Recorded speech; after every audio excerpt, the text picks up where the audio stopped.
Aristóteles. Política. Esse audiolivro é uma tradução livre, com base na versão inglesa do documento, disponível em domínio público. A tradução e produção desse audiolivro foi realizada pelo canal Livros Históricos.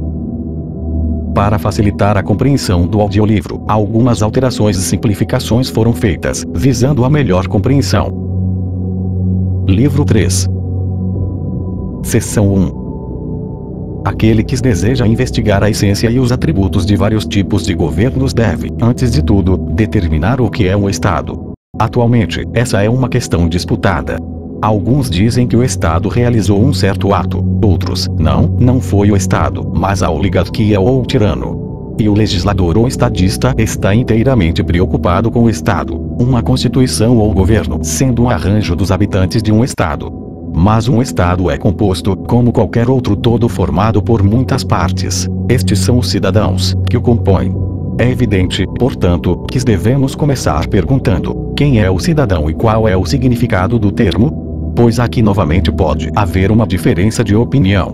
Aquele que é cidadão em uma democracia frequentemente não será cidadão em uma oligarquia. Deixando de lado aqueles que se tornaram cidadãos ou que obtiveram um nome de cidadão de qualquer outra maneira acidental, podemos dizer, em primeiro lugar, que o cidadão não é um cidadão porque vive em um determinado lugar, pois estrangeiros residentes e escravos participam do lugar. Nem é cidadão aquele que não tem nenhum direito legal, exceto o de processar e ser processado, pois esse direito pode ser desfrutado de acordo com as disposições de um tratado. Na verdade, estrangeiros residentes em muitos lugares não possuem nem mesmo esses direitos completamente, pois são obrigados a ter um patrono, de modo que participam apenas de forma imperfeita da cidadania, e os chamamos de cidadãos apenas em sentido qualificado, como poderíamos aplicar o termo a crianças que são muito jovens para constar no registro, ou a homens idosos que foram dispensados dos deveres do Estado. Para esses, não dizemos simplesmente que são cidadãos, mas acrescentamos, em um caso, que não são de idade, e no outro, que estão acima da idade, ou algo assim. A expressão precisa é irrelevante, pois nosso significado é claro. Dificuldades semelhantes às que mencionei podem ser levantadas e respondidas sobre cidadãos privados e exilados. Mas o cidadão que estamos tentando definir é um cidadão no sentido mais estrito, contra quem nenhuma exceção desse tipo pode ser feita, e sua característica especial é que ele participa da administração da justiça e dos cargos.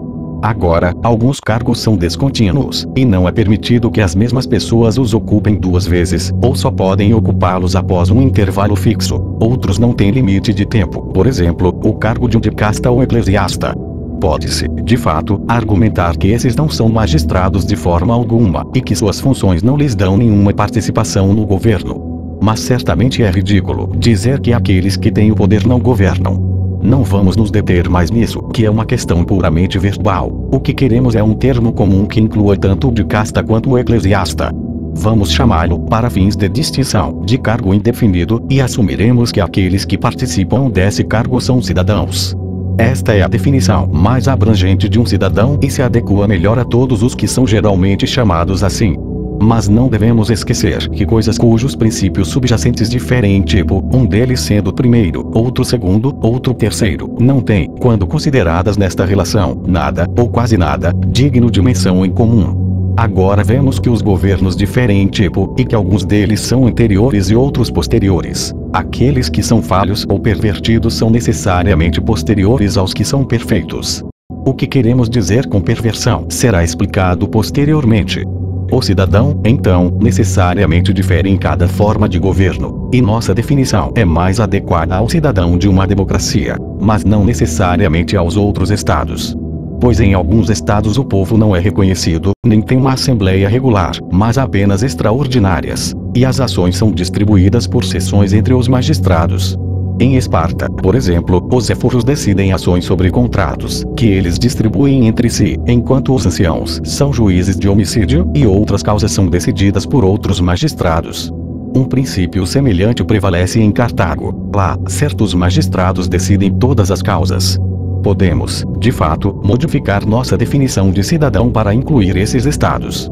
Neles, é o ocupante de um cargo definido, não de um cargo indefinido, que legisla e julga, e a alguns ou a todos esses ocupantes de cargos definidos é reservado o direito de deliberar ou julgar sobre algumas coisas ou sobre todas as coisas. A concepção do cidadão agora começa a se esclarecer. Aquele que tem o poder de participar da administração deliberativa ou judicial de qualquer Estado é dito por nós ser um cidadão desse Estado. E, falando de forma geral, um Estado é um corpo de cidadãos suficiente para os propósitos da vida. Seção 2. Mas, na prática, um cidadão é definido como aquele cujos ambos os pais são cidadãos. Outros insistem em ir mais longe. Dizem que são necessários 2, 3 ou mais ancestrais. Essa é uma definição curta e prática, mas há aqueles que levantam a questão adicional. Como esse terceiro ou quarto ancestral se tornou um cidadão? Gorgias de Leontine, em parte porque estava em dificuldades, em parte com ironia, disse: os almofarizes são o que é feito pelos fabricantes de almofarizes, e os cidadãos de Larissa são aqueles que são feitos pelos magistrados, pois é o ofício deles fazer larisenses. No entanto, a questão é realmente simples, pois, se de acordo com a definição acabada de ser dada, eles compartilhavam do governo, eles eram cidadãos. Essa é uma definição melhor que a outra. Pois as palavras nascido de um pai ou mãe que é cidadão, não podem se aplicar aos primeiros habitantes ou fundadores de um Estado. Existe uma dificuldade maior no caso daqueles que se tornaram cidadãos após uma revolução, como ocorreu com Clístenes em Atenas após a expulsão dos tiranos, pois ele inscreveu nas tribos muitos metecos, tanto estrangeiros quanto escravos. A dúvida nesses casos não é quem é, mas se aquele que é deveria ser um cidadão. E ainda haverá uma ampliação do Estado, se um certo ato é ou não um ato do Estado, pois o que não deve ser é o que é falso. Agora, há alguns que ocupam cargos e, no entanto, não deveriam ocupar cargos, a quem descrevemos como governantes, mas governantes injustamente. E o cidadão foi definido pelo fato de exercer algum tipo de governo ou cargo. Aquele que ocupa um cargo judicial ou legislativo cumpre nossa definição de cidadão. É evidente, portanto, que os cidadãos sobre os quais surgiu a dúvida devem ser chamados de cidadãos. Seção 3. Se eles devem ou não ser assim, é uma questão que está ligada à investigação anterior. Pois uma questão paralela é levantada em relação ao Estado, se um certo ato é ou não um ato do Estado, por exemplo, na transição de uma oligarquia ou tirania para uma democracia. Em tais casos, as pessoas se recusam a cumprir seus contratos ou qualquer outra obrigação, sob o argumento de que o tirano, e não o Estado, os contratou. Argumentam que algumas constituições são estabelecidas pela força e não pelo bem comum. Mas isso se aplicaria igualmente às democracias, pois elas também podem ser fundamentadas na violência, e então os atos da democracia não serão mais nem menos atos do Estado em questão do que os de uma oligarquia ou de uma tirania. Essa questão se conecta com outra. Com base em que princípio diremos que o Estado é o mesmo ou diferente? Seria uma visão muito superficial considerar apenas o local e os habitantes, pois o solo e a população podem ser separados, e alguns dos habitantes podem viver em um lugar e outros em outro. No entanto, essa não é uma dificuldade muito séria.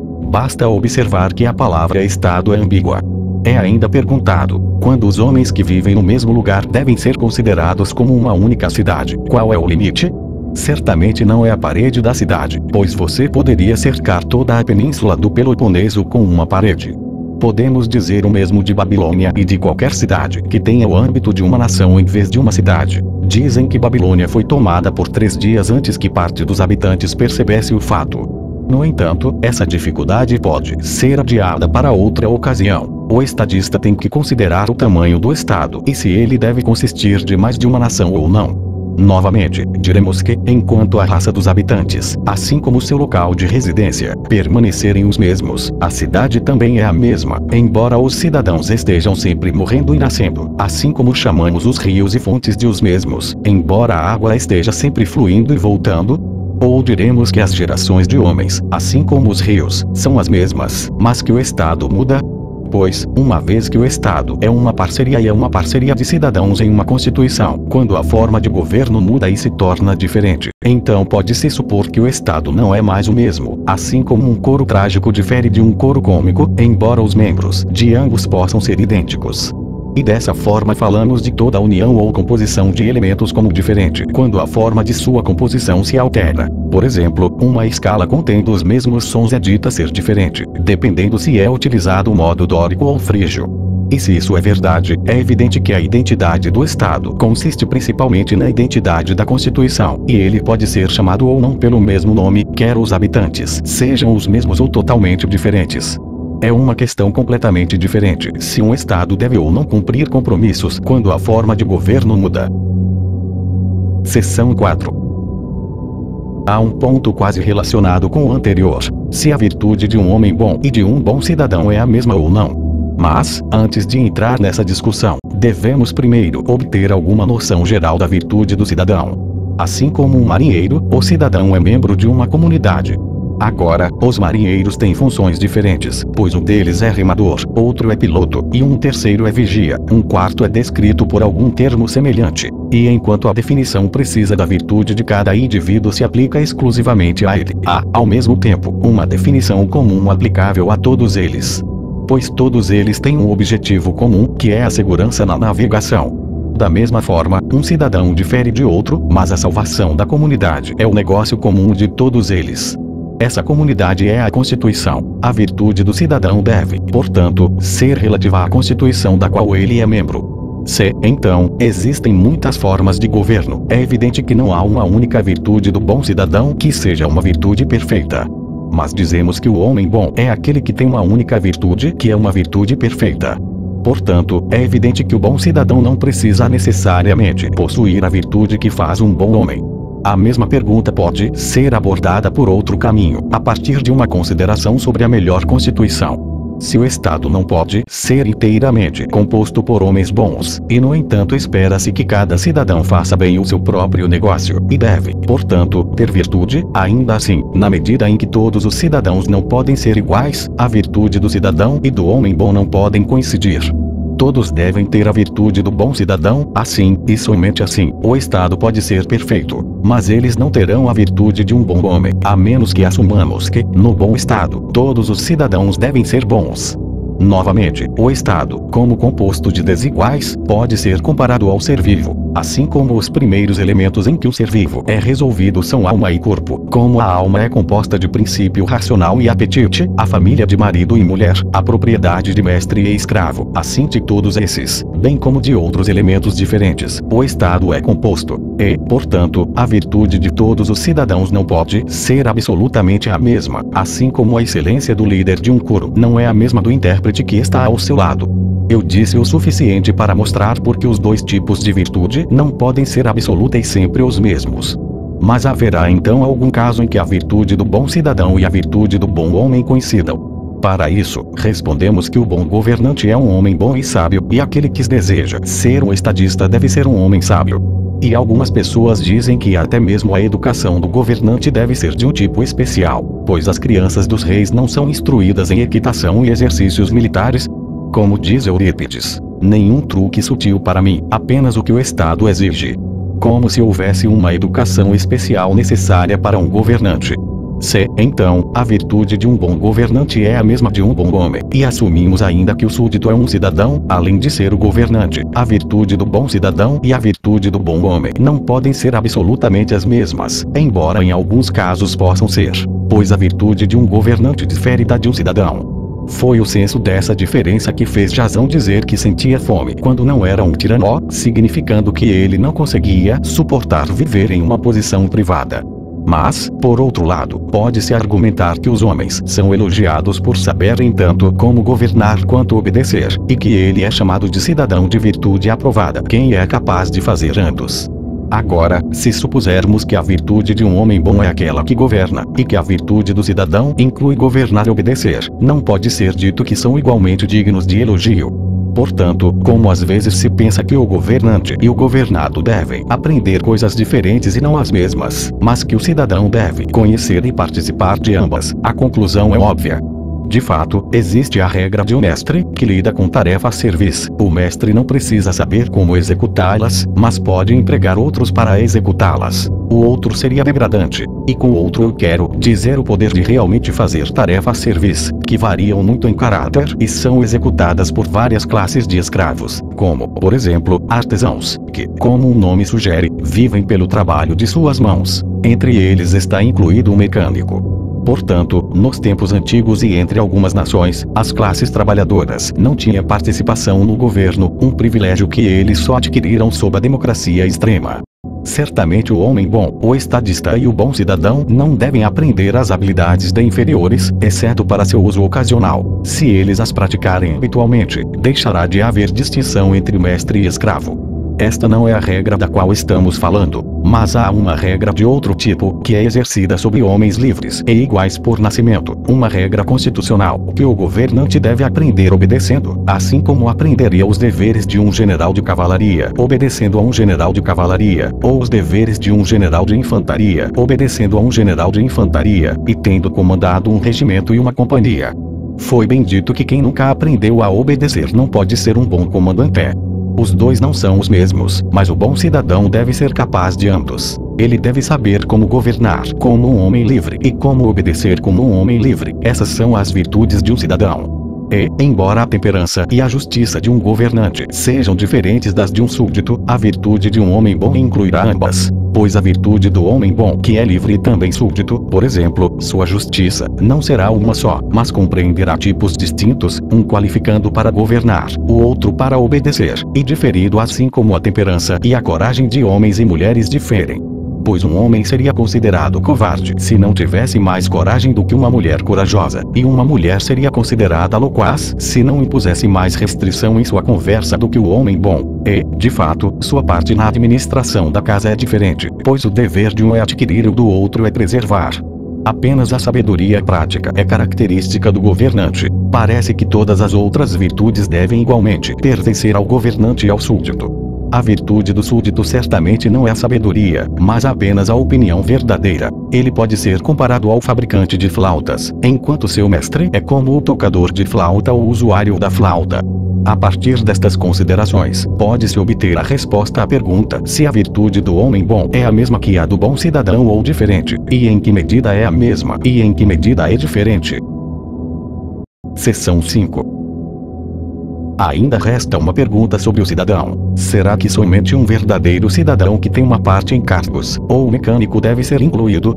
Se aqueles que não ocupam cargos devem ser considerados cidadãos, nem todo cidadão pode ter essa virtude de governar e obedecer, pois este homem é um cidadão. E se nenhum da classe inferior são cidadãos, em que parte do Estado eles serão colocados? Pois eles não são estrangeiros residentes e nem estrangeiros. Podemos não responder que, até onde essa objeção vai, não há mais absurdo em excluí-los do que em excluir escravos e libertos de qualquer das classes mencionadas anteriormente. Deve ser admitido que não podemos considerar todos aqueles como cidadãos que são necessários para a existência do Estado. Por exemplo, as crianças não são cidadãos da mesma forma que os homens adultos, que são cidadãos absolutamente, mas as crianças, por não serem adultos, são apenas cidadãos com uma certa suposição. Na verdade, nos tempos antigos e entre algumas nações, a classe de artesãos era composta por escravos ou estrangeiros, e, portanto, a maioria deles é assim agora. A melhor forma de Estado não os admitirá como cidadãos. Mas se eles forem admitidos, então nossa definição da virtude do cidadão não se aplicará a todo cidadão nem a todo homem livre como tal, mas apenas àqueles que estão livres dos serviços necessários. As pessoas necessárias são ou escravos que atendem às necessidades individuais, ou mecânicos e trabalhadores que são servos da comunidade. Essas reflexões, levadas um pouco mais longe, explicarão sua posição. E na verdade o que foi dito até agora é, por si só, quando entendido, explicação suficiente. Como existem muitas formas de governo, deve haver muitas variedades de cidadãos e, especialmente, de cidadãos que são súditos. De modo que em alguns governos, o mecânico e o trabalhador serão cidadãos, mas não em outros, como, por exemplo, em uma aristocracia ou no chamado governo dos melhores, se houver tal, no qual as honras são concedidas de acordo com a virtude e o mérito, pois ninguém pode praticar a virtude que está vivendo a vida de um mecânico ou trabalhador. Nas oligarquias, a qualificação para o cargo é alta, e, portanto, nenhum trabalhador pode ser cidadão. Mas um mecânico pode, pois a maioria deles é rica. Em Tebas, havia uma lei que proibia que um homem ocupasse um cargo se não tivesse se aposentado dos negócios por 10 anos. Mas em muitos estados, a lei vai ao extremo de admitir estrangeiros. Pois em algumas democracias um homem é cidadão apenas se sua mãe for cidadã. E um princípio semelhante é aplicado a filhos ilegítimos. A lei é relaxada quando há escassez de população. Mas quando o número de cidadãos aumenta, primeiro são excluídos os filhos de um escravo, seja ele homem ou mulher. Então aqueles cujas mães são apenas cidadãs e, por fim, o direito de cidadania é restrito àqueles cujos pais e mães são ambos cidadãos. Portanto, como é evidente, existem diferentes tipos de cidadãos. E ele é um cidadão no sentido mais elevado quem compartilha as honras do Estado. Compare as palavras de Homero, como algum estranho desonrador. Aquele que é excluído das honras do Estado não é melhor do que um estrangeiro. Mas quando sua exclusão é ocultada, então o objetivo é que a classe privilegiada possa enganar seus concidadãos. Quanto à questão se a virtude do homem bom é a mesma que a do bom cidadão, as considerações já apresentadas provam que em alguns estados o homem bom e o bom cidadão são a mesma coisa, e em outros são diferentes.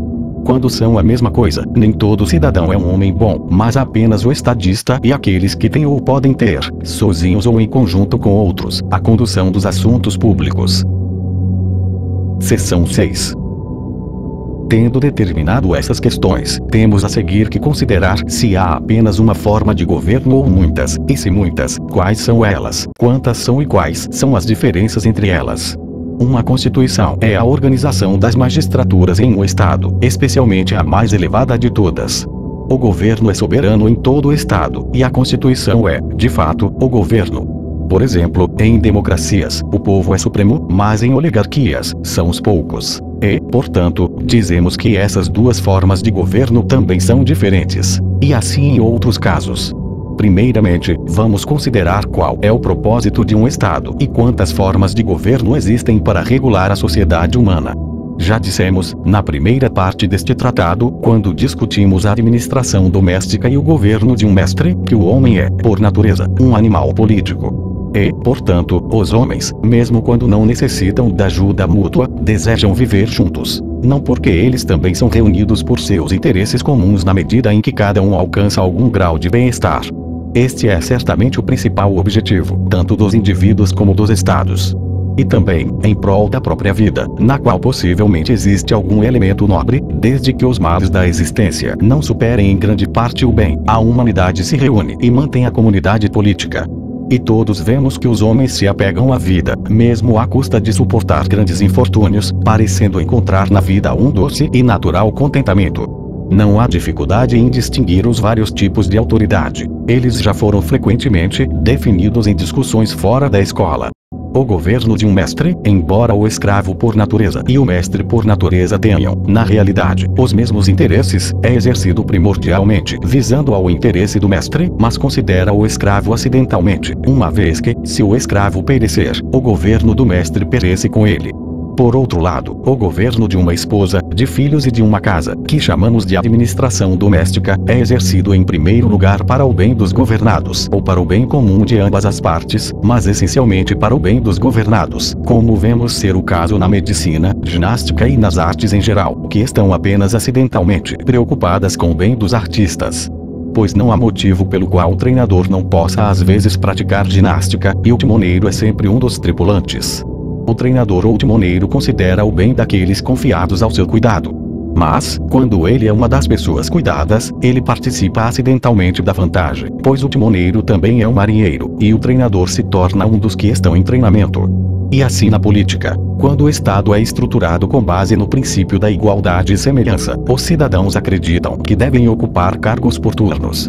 Antigamente, como é natural, todos ocupariam seu turno de serviço, e então outra pessoa cuidaria de seus interesses, assim como ele, quando estava no cargo, cuidava dos deles. Mas hoje em dia, em prol da vantagem que pode ser obtida das receitas públicas e dos cargos, as pessoas querem estar sempre no cargo. Pode-se imaginar que os governantes, estando doentes, só permanecem saudáveis enquanto continuam no cargo. Nesse caso, podemos ter certeza de que estariam atrás de cargos. A conclusão é evidente. Os governos que têm em vista o interesse comum são constituídos de acordo com princípios estritos de justiça e, portanto, são formas verdadeiras. Mas aqueles que visam apenas ao interesse dos governantes são todas formas defeituosas e pervertidas, pois são despóticas, enquanto um Estado é uma comunidade de homens livres. Seção 7.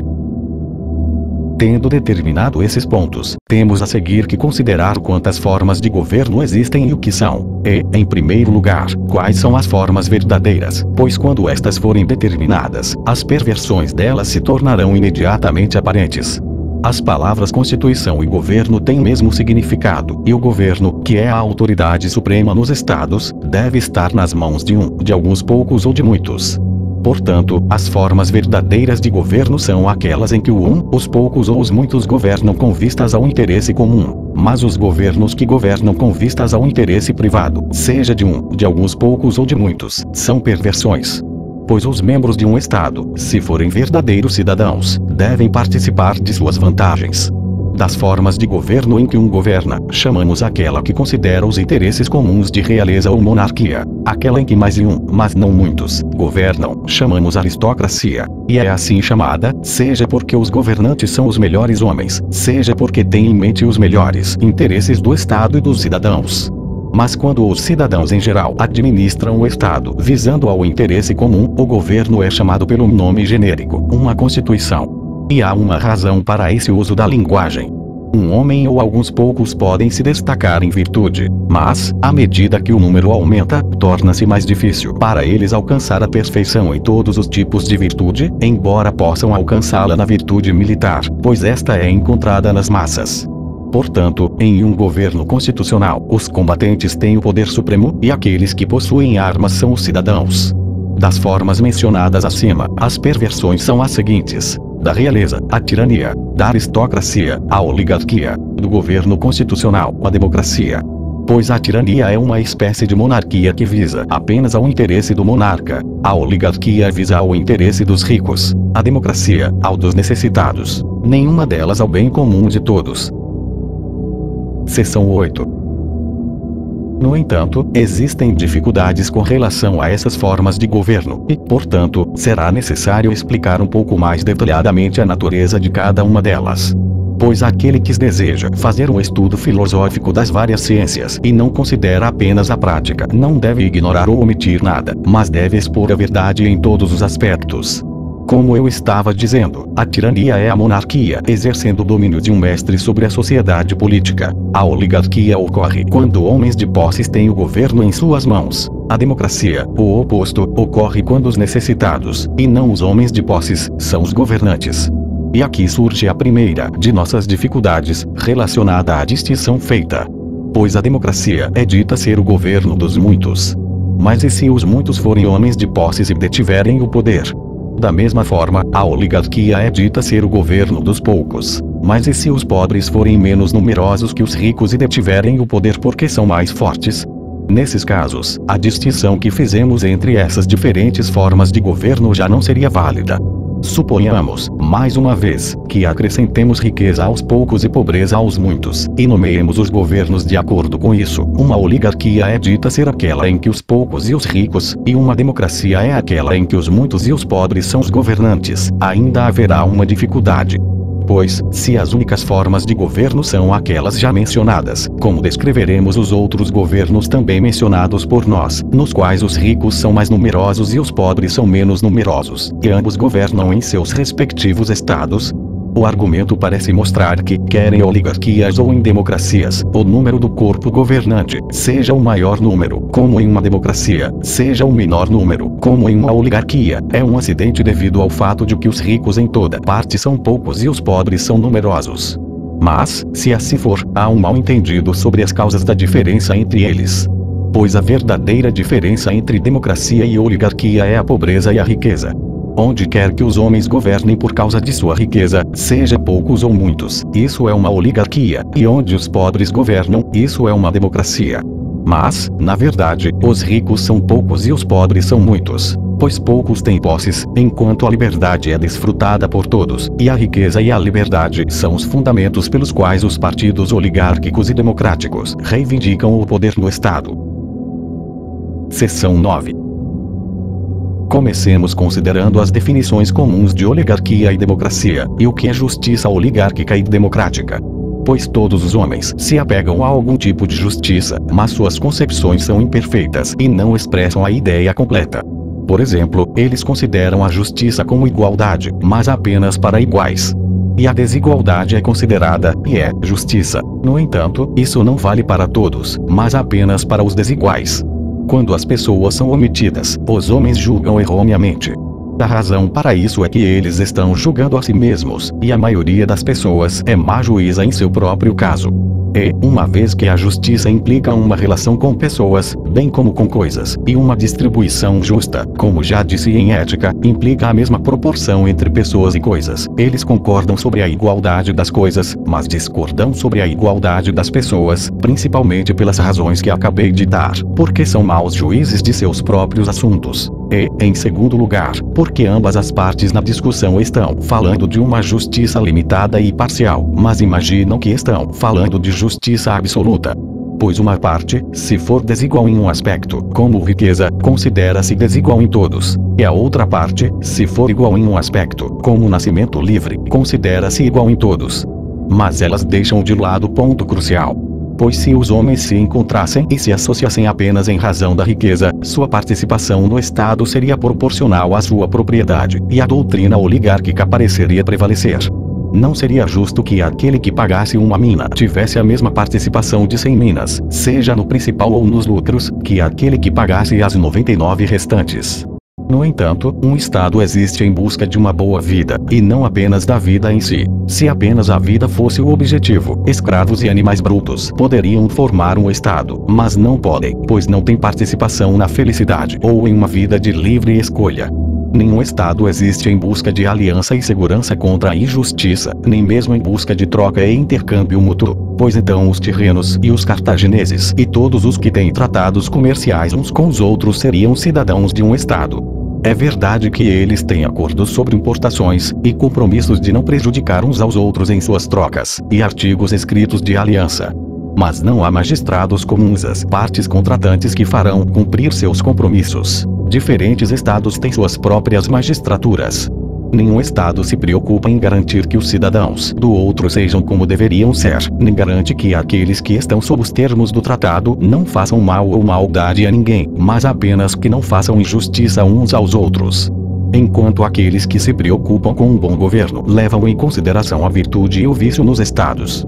Daí pode-se inferir ainda que a virtude deve ser a preocupação de um Estado que é verdadeiramente chamado assim, e não apenas goza do nome, pois sem esse fim a comunidade se torna uma mera aliança que difere apenas no lugar de alianças cujos membros vivem separados. E a lei é apenas uma convenção, uma garantia mútua de justiça, como diz o sofista Licópio, e não tem o poder real de tornar os cidadãos. Isso é óbvio, pois suponhamos lugares distintos, como Corinto e Megara, fossem reunidos de modo que suas muralhas se tocassem, ainda assim não seriam uma única cidade, nem mesmo se os cidadãos tivessem o direito de se casar entre si, o que é um dos direitos peculiarmente característicos dos estados. Novamente, se os homens vivessem a certa distância um do outro, mas não tão longe a ponto de não terem nenhum contato, e houvesse leis entre eles que os impediam de prejudicarem uns aos outros em suas trocas, isso também não seria um estado. Vamos supor que um homem seja um carpinteiro, outro seja um lavrador, outro seja um sapateiro, e assim por diante, e que o número deles seja de 10.000. No entanto, se eles não tiverem nada em comum além de troca, aliança e coisas do tipo, isso não constituiria um estado. Por que isso? Certamente não porque eles estão distantes uns dos outros, pois mesmo que tal comunidade se encontrasse em um só lugar, mas cada homem tivesse sua própria casa, que fosse de certa forma seu estado, e fizesse aliança com os outros, mas apenas contra malfeitores. Mesmo assim, um pensador preciso não consideraria isso um estado, se seu contato uns com os outros fosse do mesmo caráter após a união. É evidente então que um Estado não é apenas uma sociedade, tendo um local comum, estabelecida para a prevenção de crimes mútuos e para o bem da troca. Essas são condições sem as quais um Estado não pode existir, mas todas juntas não constituem um Estado, que é uma comunidade de famílias e agregados familiares que buscam o bem-estar, com o objetivo de uma vida perfeita e autossuficiente.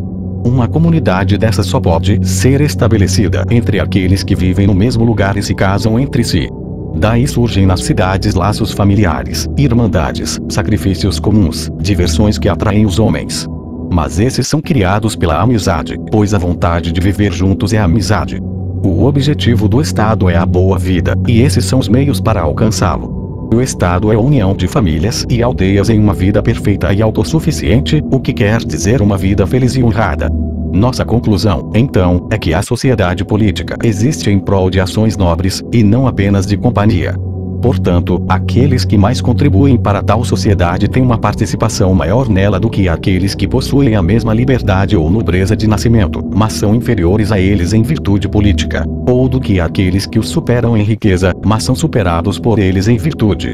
A partir do que foi dito, fica claro que todos os partidários de diferentes formas de governo falam apenas de uma parte da justiça. Seção 10.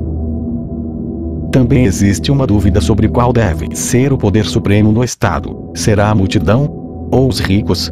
Ou os virtuosos? Ou o melhor entre os homens? Ou um tirano? Qualquer uma dessas alternativas parece envolver consequências desagradáveis. Se os pobres, por exemplo, porque são mais numerosos, dividirem entre si a propriedade dos ricos, isso não é injusto. Não, pelo céu, será a resposta, pois a autoridade suprema o desejou justamente. Mas se isso não é injustiça, o que é então?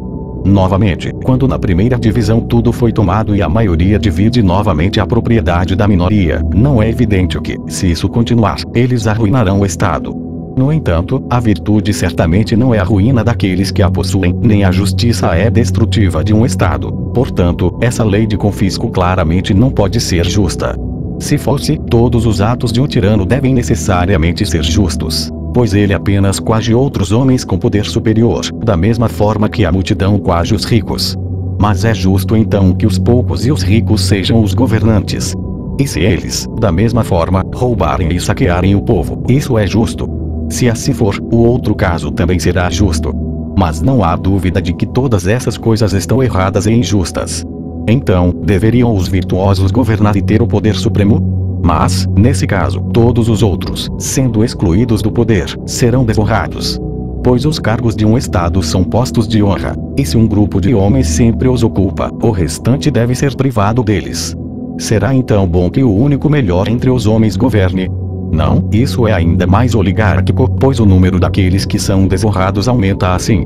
Alguém pode dizer que, em qualquer caso, é ruim para um homem, sujeito como ele está a todos os acidentes da paixão humana, ter o poder supremo, em vez da lei. Mas e se a própria lei for democrática ou oligárquica, como isso nos ajudará a sair de nossas dificuldades? De modo algum, as mesmas consequências seguirão. Seção 11. A maioria dessas perguntas pode ser deixada para outra ocasião.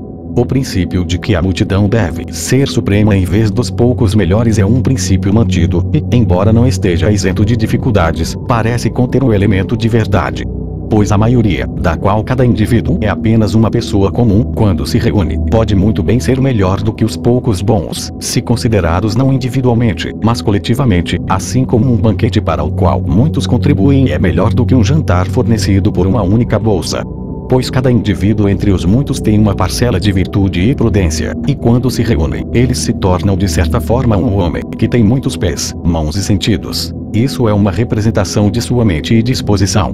Portanto, a maioria é um juiz melhor do que um único homem de música e poesia, pois alguns entendem uma parte, e outros outra, e entre eles entendem o todo. Há uma combinação semelhante de qualidades em homens bons, que diferem de qualquer indivíduo entre os muitos, como se diz que os belos diferem daqueles que não são belos, e obras de arte da realidade, porque neles os elementos dispersos se combinam, embora, se tomados separadamente, o olho de uma pessoa ou algum outro traço em outra pessoa seria mais bonito do que na imagem. Se esse princípio pode se aplicar a toda a democracia e a todos os corpos de homens, não está claro. Ou melhor, pelo céu, em alguns casos, é impossível de aplicar, pois o argumento se aplicaria igualmente a animais. E em que, será perguntado, alguns homens diferem dos animais? Mas pode haver corpos de homens sobre os quais nossa afirmação seja verdadeira. E se for assim, a dificuldade que já foi levantada, e outra que é semelhante a ela, ou seja, que poder deve ser atribuído à massa de homens livres e cidadãos, que não são ricos e não têm mérito pessoal, são ambas resolvidas. Ainda há um perigo em permitir que eles compartilhem os grandes cargos do Estado, pois sua tolice os levará ao erro, e sua desonestidade ao crime. Mas também há um perigo em não deixá-los compartilhar, pois um Estado no qual muitos homens pobres são excluídos de cargos será necessariamente cheio de inimigos. A única maneira de escapar é atribuir a eles algumas funções deliberativas e judiciais. Por esse motivo, Solon e certos outros legisladores lhes dão o poder de eleger para cargos e de chamar os magistrados à prestação de contas, mas não lhes permitem ocupar cargos sozinhos. Quando se reúnem, suas percepções são boas o suficiente e, combinadas com a classe melhor, são úteis para o Estado, assim como alimentos impuros, quando misturados com o que é puro, às vezes tornam a massa inteira mais saudável do que uma pequena quantidade do puro seria, mas cada indivíduo, deixado a si mesmo, forma um julgamento imperfeito. Por outro lado, a forma popular de governo envolve certas dificuldades.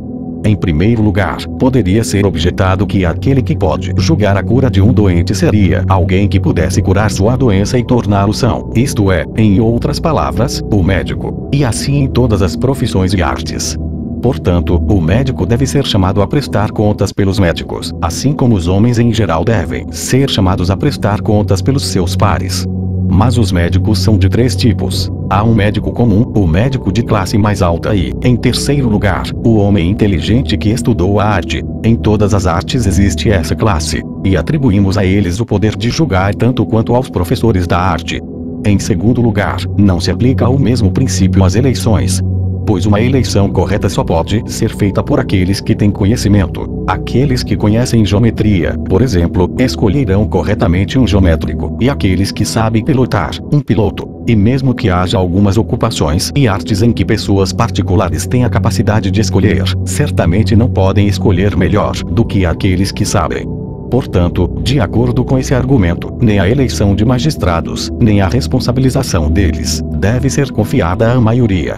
No entanto, possivelmente essas objeções são em grande parte respondidas por nossa resposta anterior, que se o povo não estiver completamente degradado, embora individualmente possam ser piores juízes do que aqueles que têm conhecimento especial, como um corpo, eles são tão bons ou melhores. Além disso, existem algumas artes cujos produtos não são julgados apenas, ou melhor, pelos próprios artistas, a saber, aquelas artes cujos produtos são reconhecidos mesmo por aqueles que não possuem a arte. Por exemplo, o conhecimento da casa não se limita apenas ao construtor. O usuário, ou seja, o mestre da casa, será um juiz ainda melhor do que o construtor, assim como o piloto julgará melhor um leme do que o carpinteiro, e o convidado julgará melhor um banquete do que o cozinheiro. Essa dificuldade parece agora estar suficientemente respondida, mas há outra semelhante a ela. Que pessoas inferiores tenham autoridade em questões mais importantes do que as boas parece ser uma coisa estranha. No entanto, a eleição e a prestação de contas dos magistrados são as maiores de todas. E essas funções, como eu estava dizendo, são atribuídas às pessoas em alguns estados, pois a Assembleia é suprema em todos esses assuntos. No entanto, pessoas de qualquer idade e com apenas uma pequena qualificação de propriedade sentam na Assembleia, deliberam e julgam, embora para os grandes oficiais de Estado, como tesoureiros e generais, seja exigida uma alta qualificação. Essa dificuldade pode ser resolvida da mesma maneira que a anterior, e a prática atual das democracias pode ser realmente defensável. Pois o poder não reside no de casta, no senador ou no eclesiástico, mas no tribunal, no senado e na assembleia, dos quais os senadores individuais, ou eclesiásticos, ou de castas, são apenas partes ou membros. E por essa razão, a maioria pode reivindicar ter uma autoridade maior do que os poucos, pois o povo, o senado e os tribunais consistem em muitas pessoas, e sua propriedade coletiva é maior do que a propriedade de um ou de alguns indivíduos que ocupam grandes cargos. Mas basta disso. A discussão da primeira pergunta mostra nada tão claramente quanto que as leis, quando boas, devem ser supremas, e que o magistrado ou magistrados devem regular apenas aqueles assuntos sobre os quais as leis não conseguem falar com precisão, devido à dificuldade de qualquer princípio geral abranger todos os detalhes. Mas o que são boas leis ainda não foi claramente explicado. A antiga dificuldade permanece. A bondade ou maldade, justiça ou injustiça, das leis varia de acordo com as constituições dos estados. No entanto, isso é claro, que as leis devem ser adaptadas às constituições. Mas se for assim, as formas verdadeiras de governo terão, por necessidade, leis justas, e as formas pervertidas de governo terão leis injustas. Seção 12. Em todas as ciências e artes, o fim é um bem, e o maior bem em maior grau um bem no mais autoritário de todos. Esta é a ciência política, cujo bem é a justiça, em outras palavras, o interesse comum. Todos os homens consideram a justiça como uma espécie de igualdade, e até certo ponto, concordam com as distinções filosóficas que foram estabelecidas por nós na ética. Pois eles admitem que a justiça é uma coisa e tem uma relação com as pessoas, e que os iguais devem ter igualdade. Mas ainda permanece uma pergunta: igualdade ou desigualdade de quê? Aqui está uma dificuldade que chama para a especulação política. Pois é muito provável que algumas pessoas dirão que os cargos de Estado devem ser distribuídos de maneira desigual de acordo com a excelência superior, em qualquer aspecto, do cidadão, embora não haja outra diferença entre ele e o restante da comunidade, pois aqueles que diferem em qualquer aspecto têm direitos e reivindicações diferentes. Mas, com certeza, se isso for verdade, a compleição ou altura de um homem, ou qualquer outra vantagem, será motivo para que ele obtenha uma parcela maior de direitos políticos. O erro aqui é evidente e pode ser ilustrado pelas outras artes e ciências. Quando um número de tocadores de flauta é igual em sua arte, não há motivo para que aqueles que são de melhor nascimento tenham flautas melhores, pois eles não tocarão melhor na flauta, e o instrumento superior deve ser reservado para aquele que é o artista superior. Se o que estou dizendo ainda está obscuro, ficará mais claro à medida que avançarmos. Pois se houvesse um tocador de flauta superior que fosse muito inferior em nascimento e beleza, embora qualquer um desses possa ser um bem maior do que a arte de tocar flauta e possa superar a arte da flauta em uma proporção maior do que ele supera os outros em sua arte, ainda assim ele deveria ter as melhores flautas dadas a ele, a menos que as vantagens de riqueza e nascimento contribuam para a excelência em tocar flauta, o que não fazem. Além disso, com base nesse princípio, qualquer bem pode ser comparado com qualquer outro. Pois se uma determinada altura pode ser medida em riqueza e em liberdade, a altura em geral pode ser medida assim.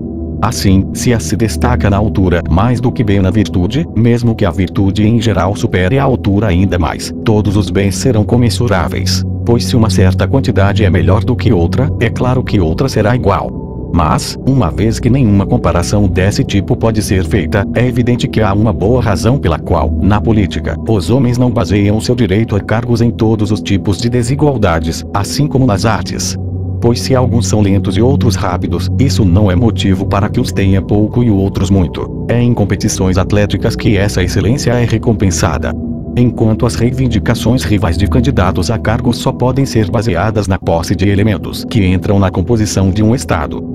E, portanto, os nobres, ou os nascidos livres, ou os ricos, podem com boa razão reivindicar cargos, pois os ocupantes de cargos devem ser homens livres e contribuintes. Um Estado não pode ser composto inteiramente de homens pobres, assim como não pode ser composto inteiramente de escravos.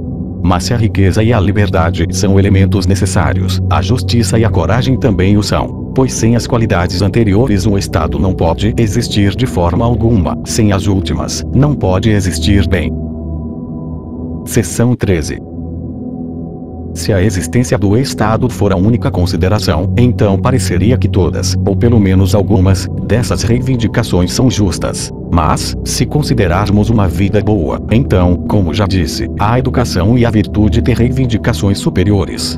No entanto, como aqueles que são iguais em uma coisa não devem ter uma parcela igual em tudo, nem aqueles que são desiguais em uma coisa devem ter uma parcela desigual em tudo, é certo que todas as formas de governo que se baseiam em um ou outro desses princípios são perversões. Todos os homens têm uma reivindicação em certo sentido, como já admiti, mas nem todos têm uma reivindicação absoluta.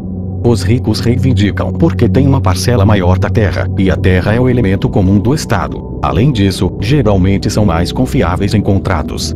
Os livres reivindicam sob o mesmo título que os nobres, pois eles são quase parentes.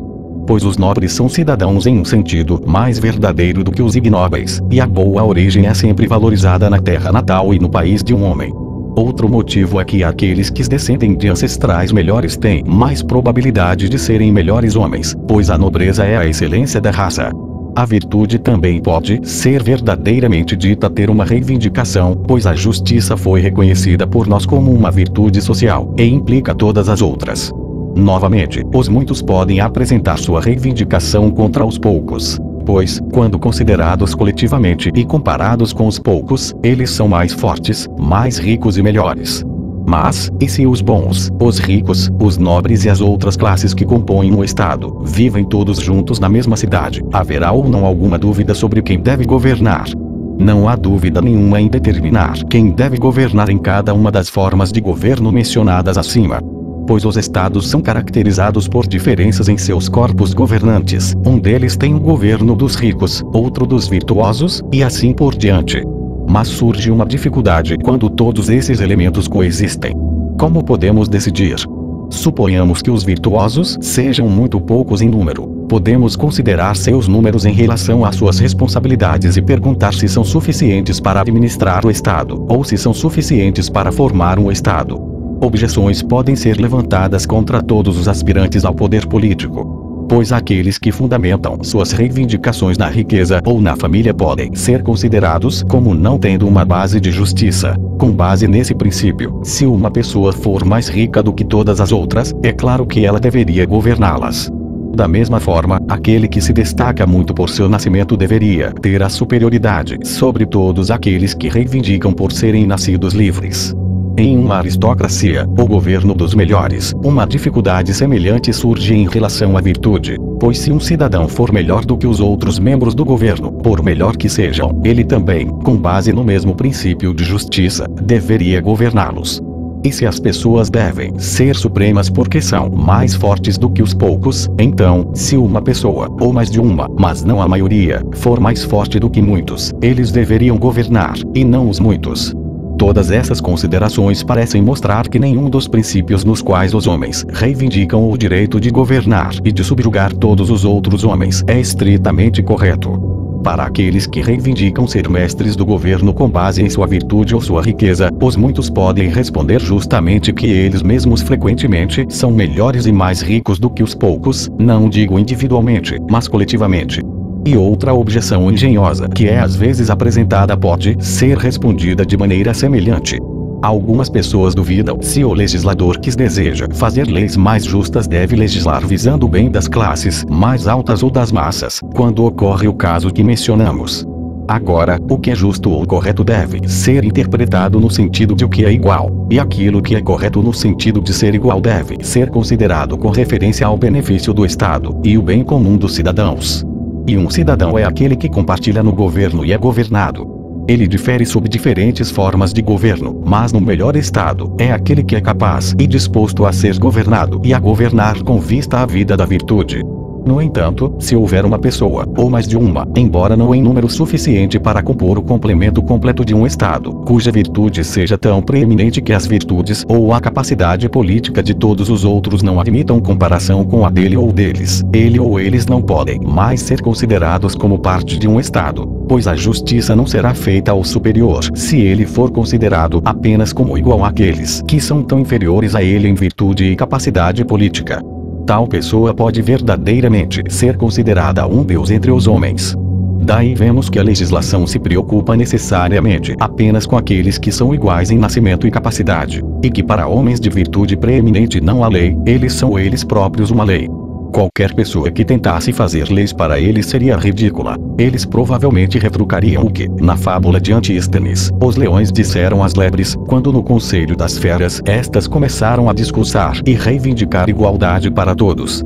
E por essa razão os estados democráticos instituíram o ostracismo. A igualdade é acima de tudo o que buscam, e, portanto, eles ostracizaram e baniram da cidade por um tempo aqueles que pareciam predominar demais por sua riqueza, ou pelo número de seus amigos, ou por qualquer outra influência política. A mitologia nos conta que os argonautas deixaram Heracles para trás por uma razão semelhante. O navio Argo não o levaria, porque temia que ele fosse superior aos demais membros da tripulação. Portanto, aqueles que denunciam a tirania e culpam o conselho que Periandro deu a trazê-lo não podem ser considerados inteiramente justos em sua censura. A história conta que Periandro, quando o arauto foi enviado para pedir conselhos a ele, não disse nada, mas apenas cortou as espigas de milho mais altas até ter nivelado o campo. O arauto não compreendeu o significado da ação, mas veio e relatou o que tinha visto a trazê-lo, que entendeu que ele deveria cortar os principais homens do Estado. E esta é uma política não apenas conveniente para tiranos, ou na prática restrita a eles, mas igualmente necessária em oligarquias e democracias. O ostracismo é uma medida do mesmo tipo, que age desabilitando e banindo os cidadãos mais proeminentes.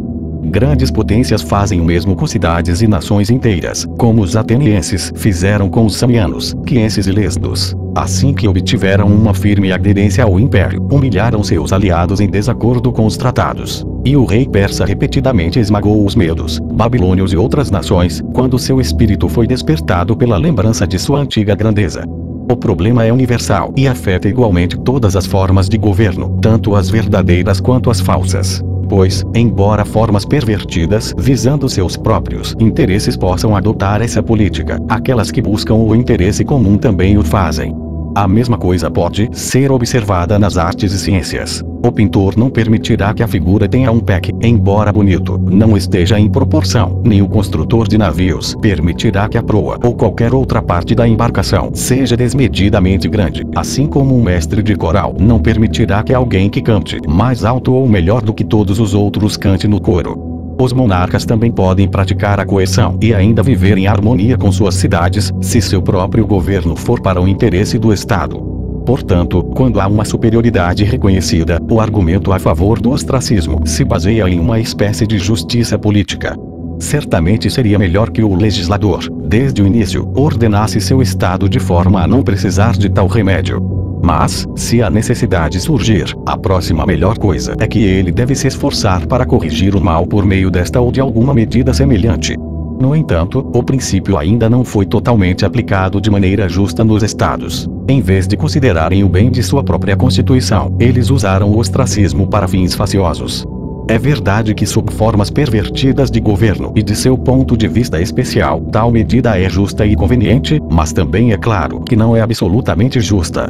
No estado perfeito haveria grandes dúvidas sobre o seu uso, não quando aplicado em excesso de força, riqueza, popularidade ou semelhantes, mas quando usado contra alguém que é preeminente em virtude, o que fazer com ele? A humanidade não dirá que tal pessoa deve ser expulsa e exilada. Por outro lado, ele não deve ser um súbdito, isso seria como se a humanidade reivindicasse governar sobre Zeus, dividindo seus cargos entre eles. A única alternativa é que todos obedeçam alegremente a tal governante, de acordo com o que parece ser a ordem da natureza, e que homens como ele sejam reis em seu estado pelo resto de suas vidas. Seção 14. A discussão anterior, por uma transição natural, leva à consideração da realeza, que admitimos ser uma das verdadeiras formas de governo. Vamos ver se, para ser bem governado, um estado ou país deve estar sob o governo de um rei ou sob alguma outra forma de governo, e se a monarquia, embora seja boa para alguns, pode não ser boa para outros. Mas primeiro devemos determinar se existe uma espécie de realeza ou várias. É fácil ver que existem muitas, e que a maneira de governo não é a mesma em todas elas. Das realezas de acordo com a lei, a lacedemônia é considerada a que mais se aproxima do verdadeiro modelo, mas lá o poder real não é absoluto, exceto quando os reis saem em expedição, e então eles assumem o comando. Assuntos religiosos também são confiados a eles. O cargo real é, na verdade, uma espécie de generalato, irresponsável e perpétuo. O rei não tem o poder de vida e morte, exceto em casos específicos, como, por exemplo, nos tempos antigos, quando ele tinha esse poder durante uma campanha, por direito de força. Essa prática é descrita em Homero. Pois Agamemnon é paciente quando é atacado na assembleia, mas quando o exército sai para a batalha, ele tem o poder até mesmo de vida e morte. Ele não diz: quando eu encontrar alguém se escondendo longe da batalha, nada o salvará dos cães e abutres, pois em minhas mãos está a morte. Portanto, esta é uma forma de realeza, um generalato vitalício, e de tais realezas, algumas são hereditárias e outras são eletivas. Existe outro tipo de monarquia não incomum entre os bárbaros, que se assemelha muito à tirania. Mas esta é tanto legal quanto hereditária. Pois os bárbaros, sendo mais servis em caráter do que os helênicos, e os asiáticos do que os europeus, não se rebelam contra um governo despótico. Essas realezas têm a natureza das tiranias, porque o povo é por natureza escravo, mas não há perigo de serem derrubadas, pois são hereditárias e legais. Portanto, seus guardas são os de um rei e não os de um tirano, ou seja, são compostos por cidadãos, enquanto os guardas dos tiranos são mercenários. Pois os reis governam de acordo com a lei sobre súditos voluntários, enquanto os tiranos governam sobre súditos involuntários, e os primeiros são guardados por seus concidadãos, enquanto os últimos são guardados contra eles. Essas são duas formas de monarquia, e havia uma terceira, 3, que existia na antiga Hélade, chamada eximonetia ou ditadura. Isso pode ser definido de forma geral como uma tirania eletiva, que, como a monarquia bárbara, é legal, mas difere dela por não ser hereditária. Às vezes, o cargo era vitalício, às vezes por um período de anos, ou até que certos deveres fossem cumpridos. Por exemplo, os mitilenianos elegeram Pítaco como líder contra os exilados, liderados por Antimênides e Alceu, o poeta. E Alceu mostra em uma de suas odes de banquete que eles escolheram Pítaco como tirano, pois ele repreende seus concidadãos por terem feito o plebeu Pítaco tirano da cidade sem espírito e infeliz, com um grito de louvor unânime. Essas formas de governo sempre tiveram o caráter de tiranias, porque possuem poder despótico, mas, na medida em que são eletivas e aceitas por seus súditos, são reais. 4. Existe uma quarta espécie de realeza, a dos tempos heróicos, que era hereditária e legal, e era exercida sobre súditos voluntários. Pois os primeiros chefes eram benfeitores do povo nas artes ou na guerra. Eles os reuniram em uma comunidade ou adquiriram terras para eles. E assim eles se tornaram reis de súditos voluntários, e seu poder foi herdado por seus descendentes. Eles tomavam o comando na guerra e presidiam os sacrifícios, exceto aqueles que requeriam um sacerdote.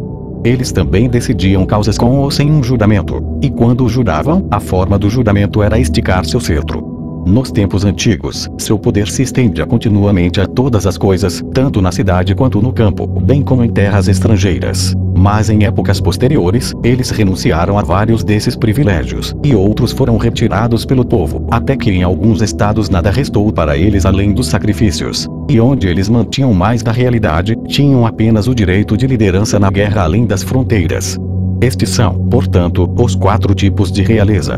Primeiro, a monarquia das épocas heroicas. Esta era exercida sobre súditos voluntários, mas limitada a funções específicas. O rei era um general e um juiz, e tinha o controle da religião. O segundo é o dos bárbaros, que é um governo despótico hereditário de acordo com a lei.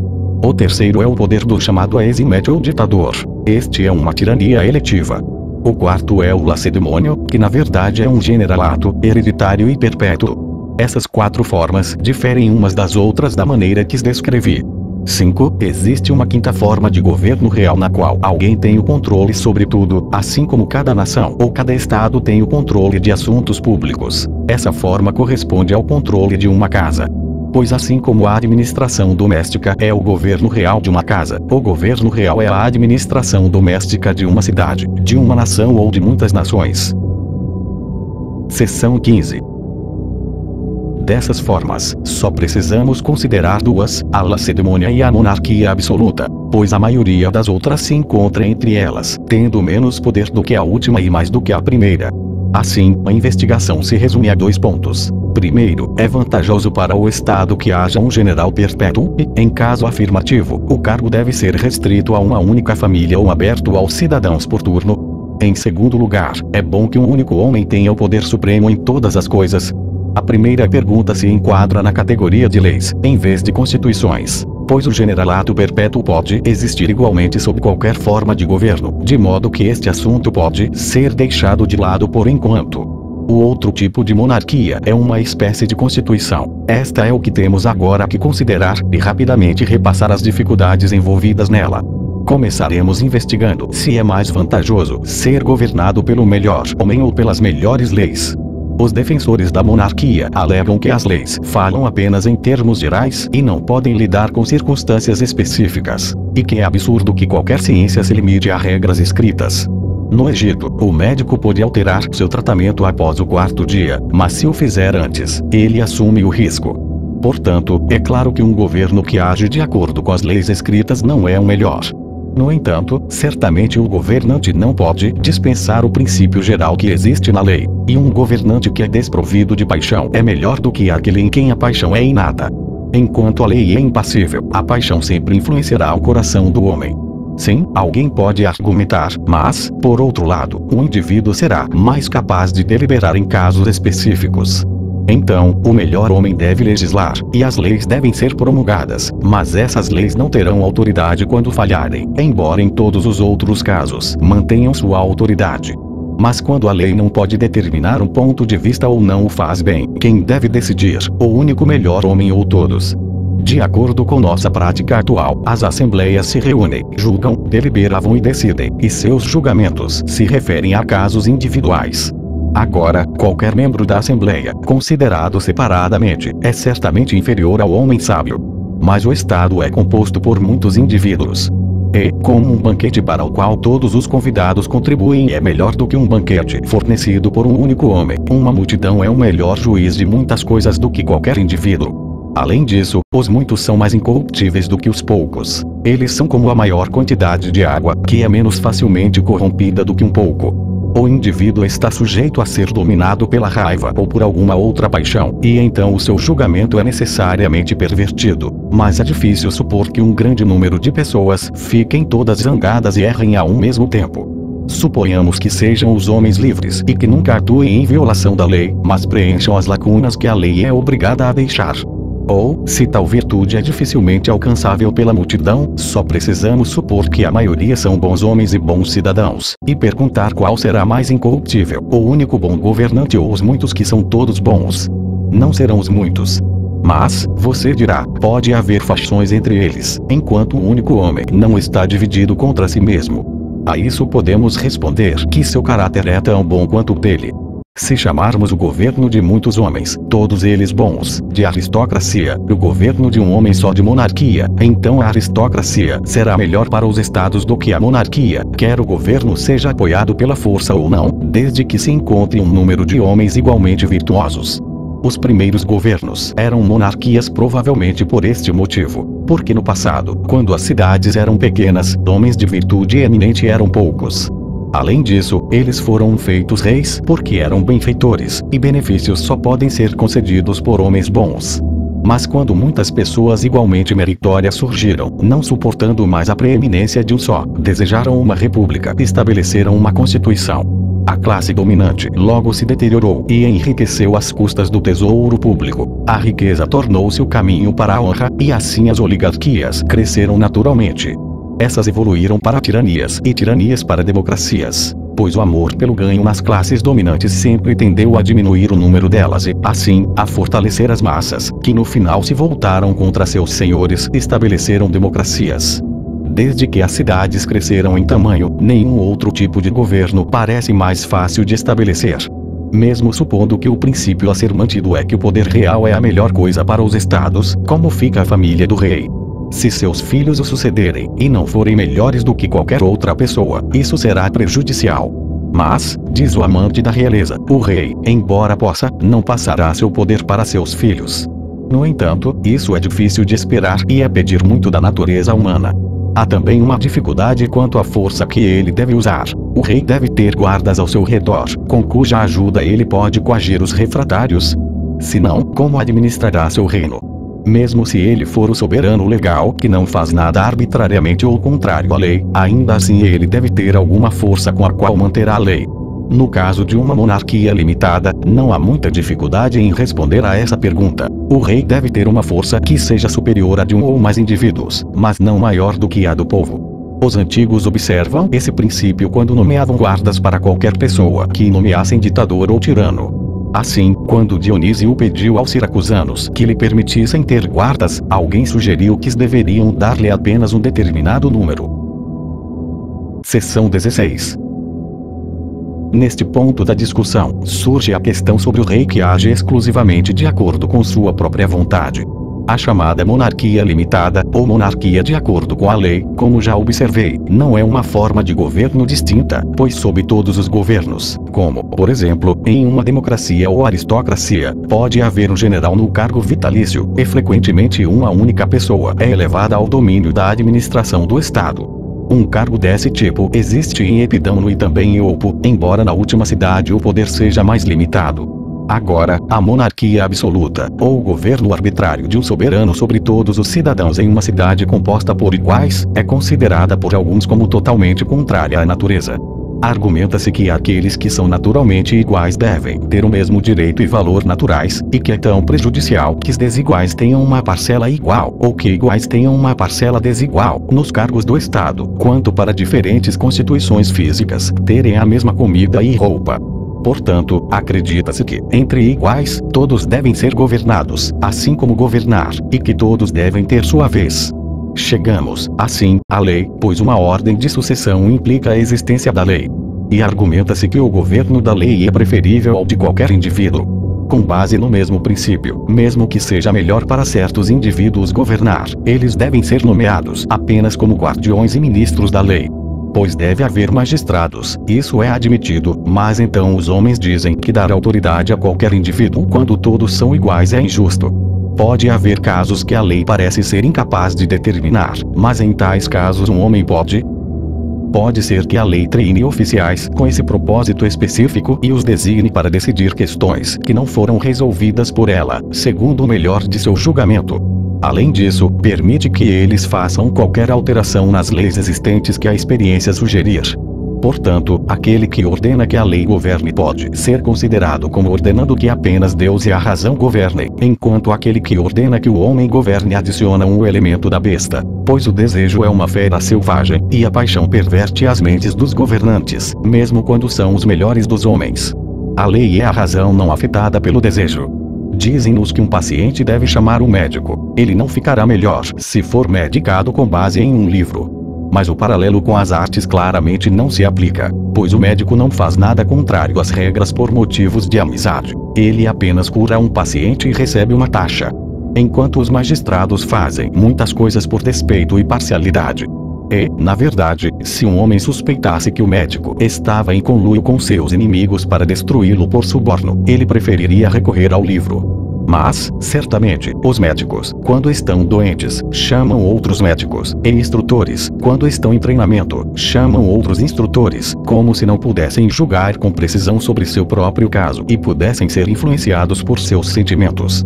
Portanto, é evidente que, ao buscar a justiça, os homens buscam o meio termo ou a neutralidade, pois a lei é o meio termo. Novamente, as leis costumeiras têm mais peso e dizem respeito a assuntos mais importantes do que as leis escritas. Um homem pode ser um governante mais seguro do que a lei escrita, mas não mais seguro do que a lei costumeira.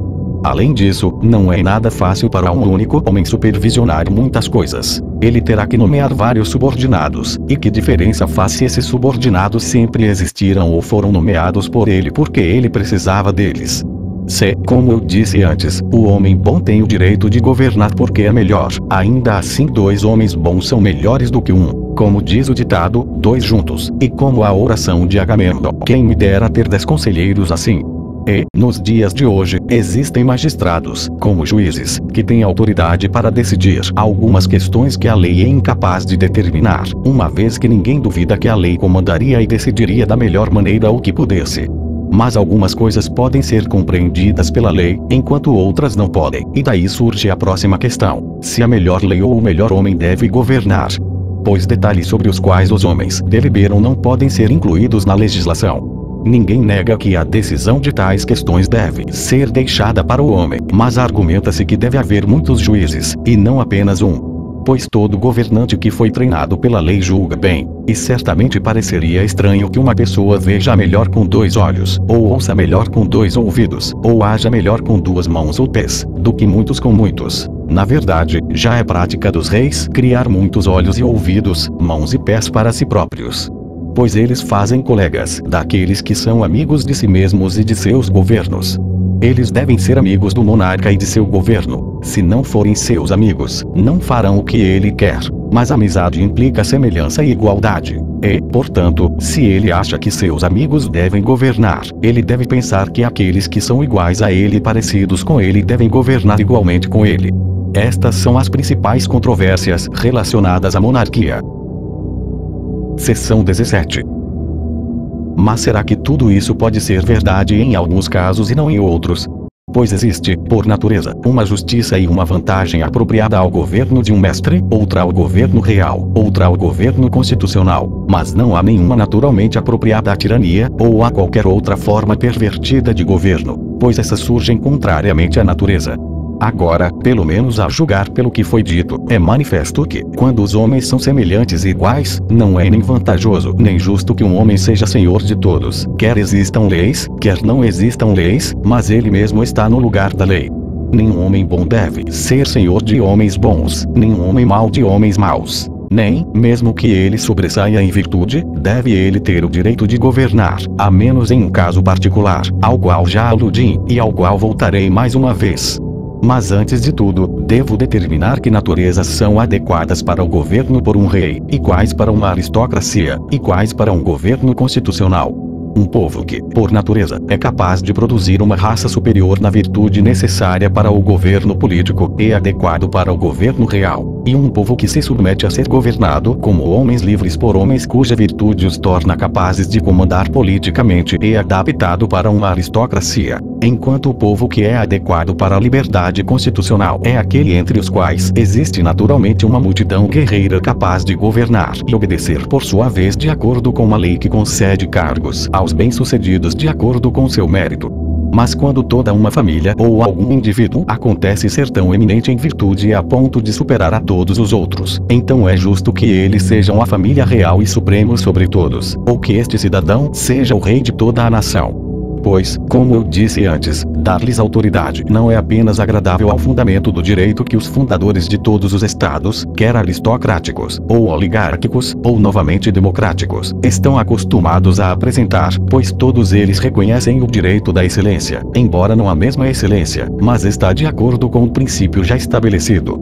Pois com certeza não seria certo matar, ou desterrar, ou exilar tal pessoa, ou exigir que ele deva aguardar sua vez de ser governado. O todo é naturalmente superior à parte, e aquele que tem essa preeminência está na relação de um todo para uma parte.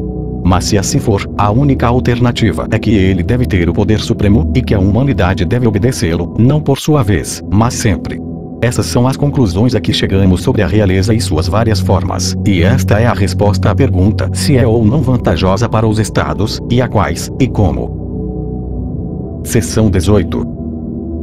Sustentamos que as verdadeiras formas de governo são 13 e que a melhor delas deve ser aquela administrada pelos melhores, na qual haja um homem ou uma família inteira ou muitas pessoas, que excedam a todos os outros em virtude, e onde tanto os governantes quanto os súditos sejam adequados, uns para governar e outros para serem governados, de tal maneira que atinjam a vida mais desejável. Mostramos no início de nossa investigação que a virtude do homem bom é necessariamente a mesma que a virtude do cidadão do estado perfeito.